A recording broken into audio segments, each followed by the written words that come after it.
Today I am going to discuss the second unit in your first year English course book. The title of the second unit is Words and Deeds, and the entire unit speaks about the importance of a symbiotic relationship between words and deeds. Deeds must be the execution of words. We should be able to practice what we preach. There's a beautiful expression. Actions speak louder than words. So the first chapter, and then Gandhi, speaks about Mahatma Gandhiji, a man who could practice what he preached. The chapter and then Gandhi is an extract from a very famous book written by the architect of modern India, Pandit Jawaharlal Nehru, the first Prime Minister of India. In this extract, Jawaharlal Nehru speaks about the timely arrival of Gandhiji to the Indian politics when India was in dire need of leadership. India was in urgent need of leadership. So the first paragraph speaks about the sad plight of Indians before the arrival of Gandhiji, especially under the British rule just after the First World War. At the beginning of the paragraph itself, Jawaharlal Nehru says, "The First World War ended and the peace, instead of bringing us relief and progress, made more and more repressive legislations and the martial law in Punjab. Usually after a war there would be peace and that peace would bring relief and progress, but in India that peace did not bring any relief and progress. Instead of that, there were more and more repressive legislations. There were more and more oppressive laws, particularly the martial law in Punjab, and people felt that they were humiliated and a passionate anger filled in the minds of Indians. And there were incidents like Jallianwala Bagh massacre in Punjab. People were in a quagmire of affairs. They realized that they were in the grip of an all-powerful monster, the British Empire, and because of that their limbs were paralyzed and their minds were deadened. There were no jobs for the people, and millions of youngsters joined the swelling army of the unemployed. As these people, the youngsters, were incapable of any manual or technical work. The poverty-stricken people, the undernourished, malnourished people were incapable of any manual work, and as technical education was not provided to these youngsters, these people were incapable of doing any technical work too. People were helpless, hopeless. They did not know where to look for guidance, as the leaders who belonged to the old generation and the leaders who belonged to even the new generation did not bring any hope to these people. They were helpless, they were hopeless, they were in a quagmire of poverty and defeatism. They readily accepted defeats.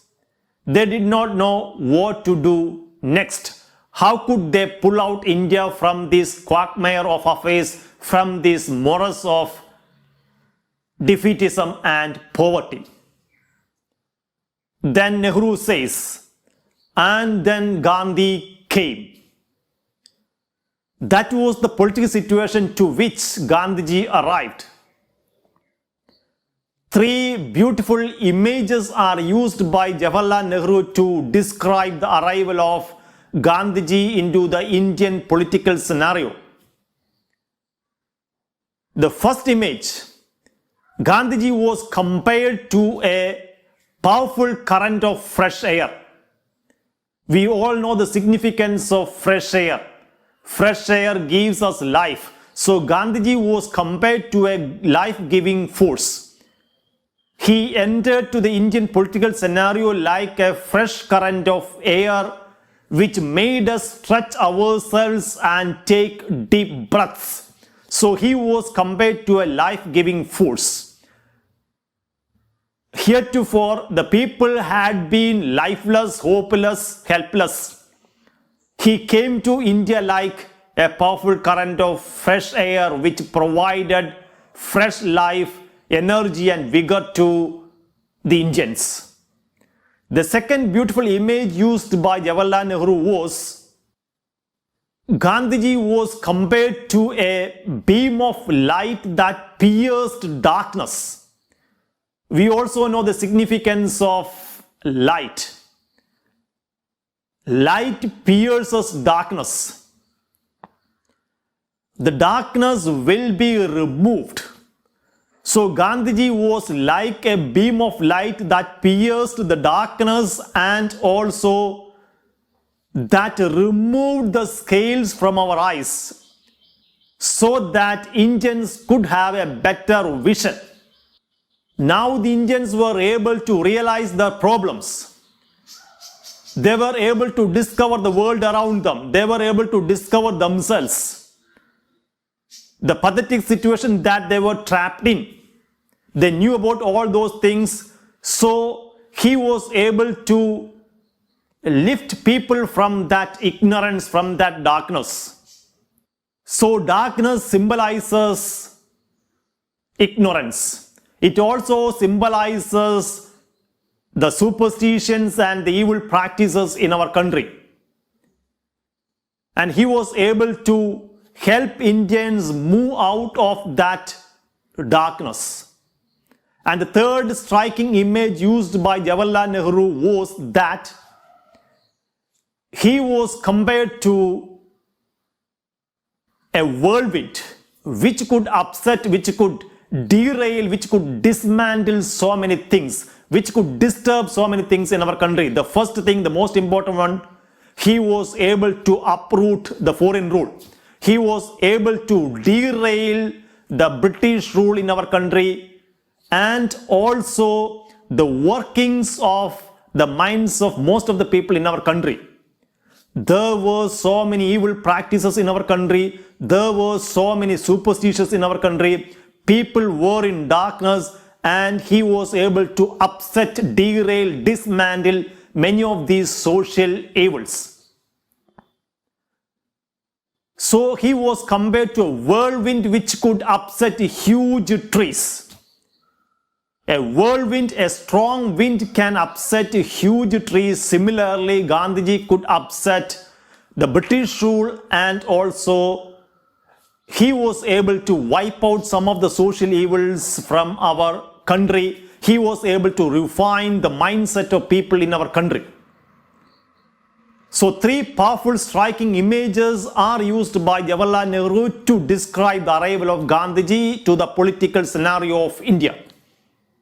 Then Nehru speaks about the principles of Gandhi, the ideas of Gandhi, the principles of Gandhiji, the ideals of Gandhiji.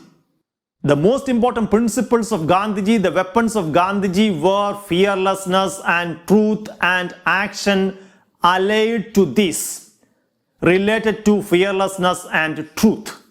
And he always kept in his view the welfare of masses, the welfare of millions of people in our country, ordinary people in our country. So fearlessness, truth and actions related to fearlessness and truth, and also he always kept in his mind the welfare of the ordinary people in our country. For Gandhiji, fearlessness doesn't mean arrogance or aggressiveness, but rather it is the courage to stand for what is right, what is just and fair. And when should we exhibit this courage, this fearlessness? When it comes to opposing corrupt, unethical and manipulative practices in all walks of life. When there is corruption, when there is unethical practice, when there is manipulative practice in different walks of life, we have to oppose. We should have the courage to oppose these practices, these evil practices. that is fearlessness, that is courage.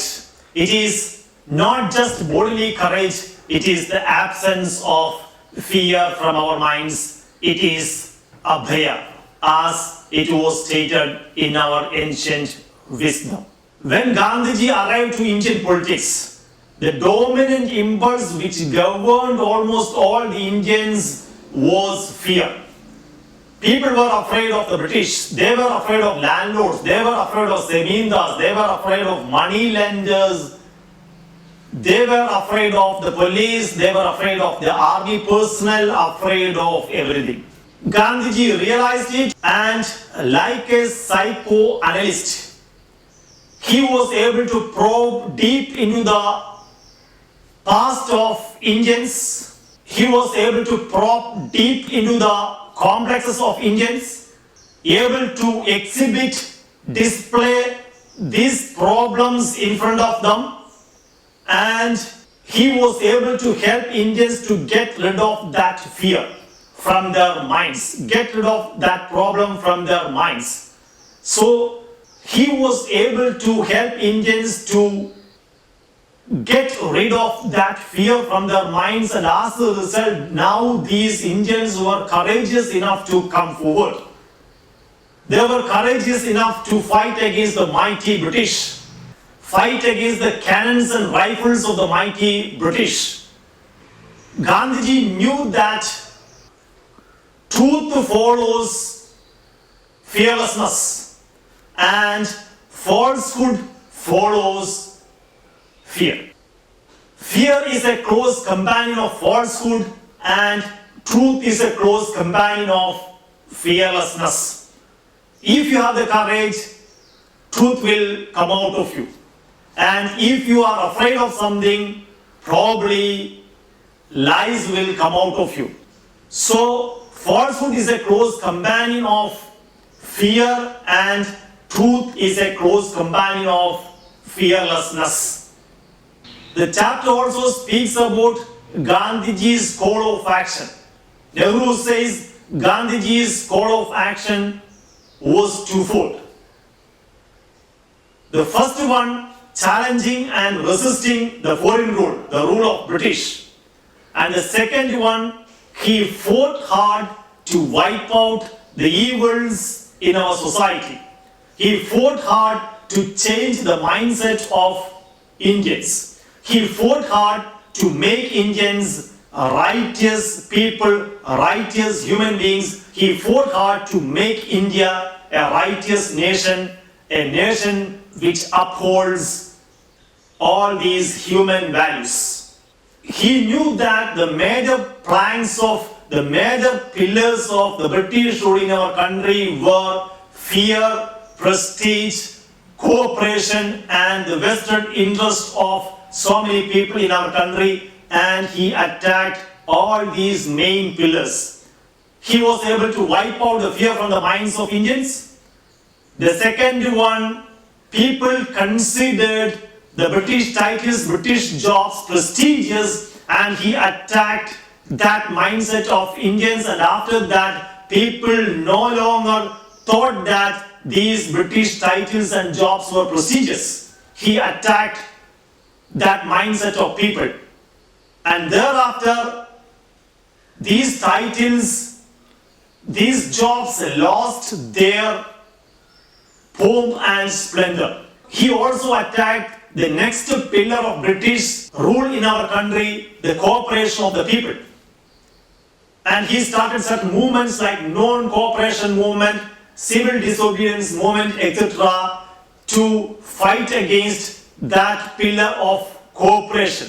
Now people did not cooperate with the British.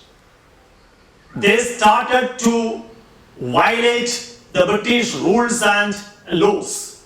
He also attacked the vested interests of certain people in our country which supported the British rule. Then Nehru speaks about the dreams of Gandhi. He speaks about the idea of an India which Gandhiji was setting out to mold according to his wishes and ideals. Gandhiji believes in an India where the poorest shall feel that it is their country. The poorest shall have that sense of belonging.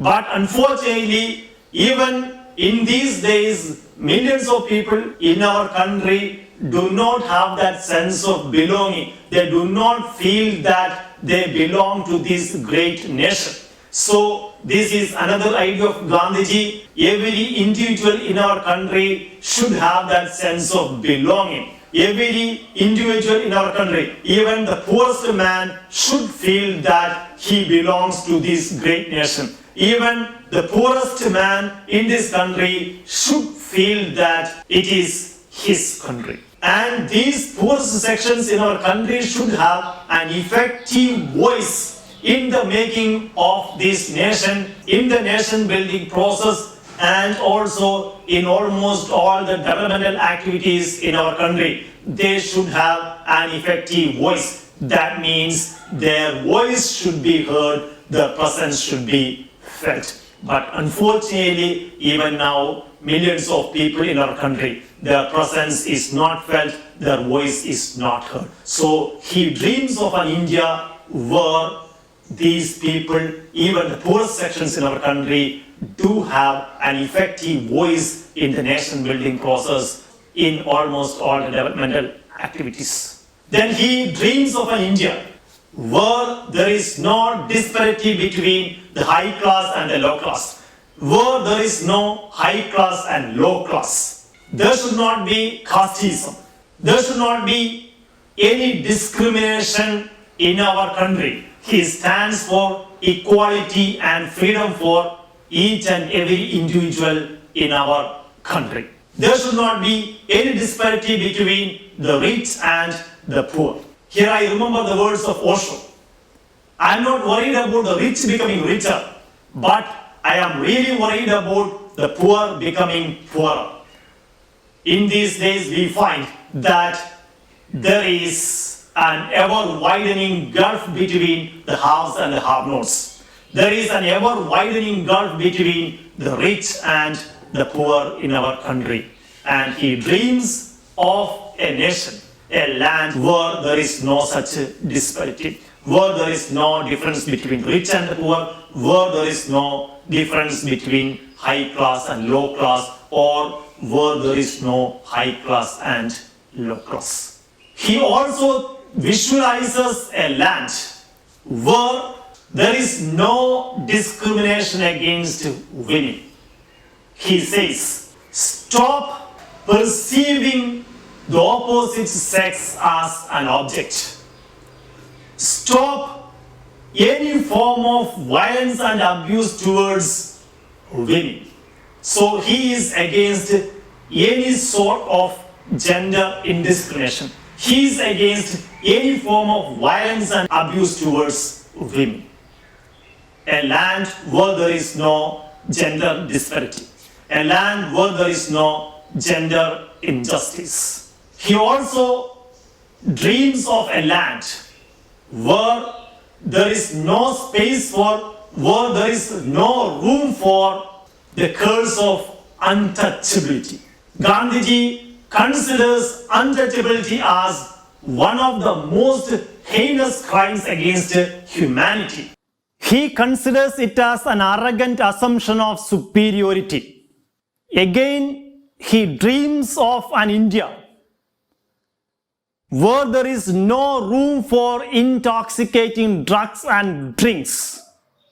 That means he visualizes a land where the people are not influenced by, enslaved by intoxicating drinks and drugs. The creativity of the people should not be influenced by intoxicating drugs and drinks. He also visualizes India as a land where all communities shall live in perfect harmony. He clings to his roots tenaciously. He clings to his cultural inheritance tenaciously. At the same time, he wants the cultures of all lands to be blown about his house as freely as possible. He respects almost all cultures, almost all religions. And he believes in a secular and tolerant state. So these are some of his dreams, and he wants to mold India in accordance with his ideals and principles. So he was an astonishingly vital man, full of confidence and an unusual kind of power. And he seemed to the people as a link that connected our glorious past and who made the dismal present the stepping stone of the future of hope and life. We all believe that India had a glorious past. He connected that glorious past to the future of hope and life, and he made the pathetic situation of India a stepping stone to that future of life and hope. So this is the essence of that chapter. And then Gandhi came. Pandit Jawaharlal Nehru has made a right assessment of Gandhiji in this particular excerpt from that beautiful work, The Discovery of India.